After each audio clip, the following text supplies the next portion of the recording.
Alors nous évoquions il y a quelques instants avec le professeur Janser de la Ligue contre le cancer, la recherche, les avancées. Vous, Fouzi, vous avez vu cette semaine un film qui traite du cancer, un film assez prenant. Effectivement, le film s'appelle Ma compagne de nuit. C'est un film d'Isabelle Brocard, c'est son premier film, avec Emmanuel Béard dans le rôle principal et Afzia Herzi. C'est un film qui parle du calvaire de Julia, qui a un cancer du sein, qui métastase, et on va suivre les derniers jours de Julia et surtout les rapports qu'elle a avec sa compagne de nuit. Donc la femme qui sera à ses côtés jusqu'à ses dernières heures. C'est qui la fille? Marine, la petite ici. Tu l'héberges? Oui. Bah, pourquoi tu lui donnes pas ma chambre? Mais tu sais, Anna, je peux plus rester seule maintenant. Vous allez pas prendre la voiture là? Attendez, c'est dangereux, vous pouvez pas conduire avec tous les médocs que vous avez pris. Julia, la proprio, elle va bientôt mourir. En vrai, elle me paye pas pour le ménage. Elle me paye pour rester avec elle.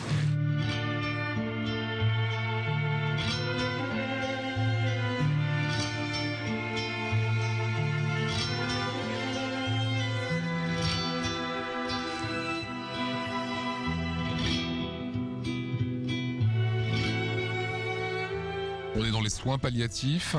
Emmanuel Béard, très engagé dans la lutte contre le cancer. Emmanuel Béard a pris ce film très au sérieux. C'est un petit film fait par une petite boîte de distribution et elle a tenu à faire toutes les villes en province pour parler de cette problématique. Le personnage de Julia est un personnage dont l'état effectivement évolue et c'est très compliqué.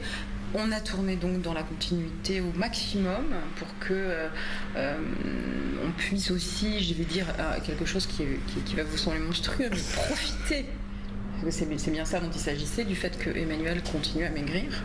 Donc c'était ça, à la fois parce que physiquement et aussi parce qu'elle se servait de la fragilité dans laquelle ça la mettait pour jouer. Et puis il y a après des trucs très techniques, d'histoire de maquillage, d'évolution de maquillage, d'état 1, 2, 3, de script qui dit oh attention là c'est voilà. Donc oui c'est très important ça. C'est très important et après il y a tout le travail qu'Emmanuel a fait d'observation de gens qui étaient malades, dont elle se disait est-ce que ça je vais m'en servir ou pas, qu'est-ce qu'on fait là. Il me fallait du temps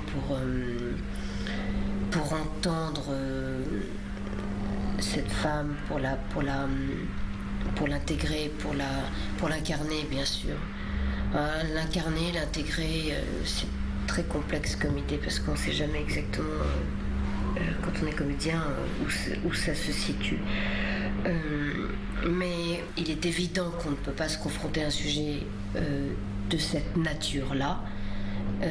On ne peut pas aller en soins palliatifs, rencontrer des équipes d'êtres absolument incroyables, que ce soit des personnes malades ou des gens du corps médical, et repartir le cœur vide.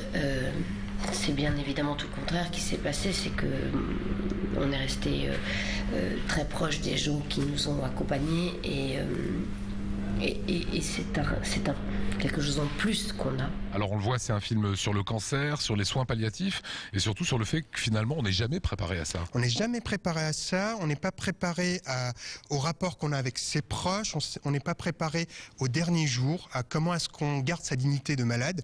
Et ça c'est assez bien montré dans le film, c'est pas un film très drôle mais c'est un film qui nous fait réfléchir sur notre vie. Voilà, c'est ce qu'on voulait vous dire aujourd'hui sur cette semaine de lutte contre le cancer. Merci.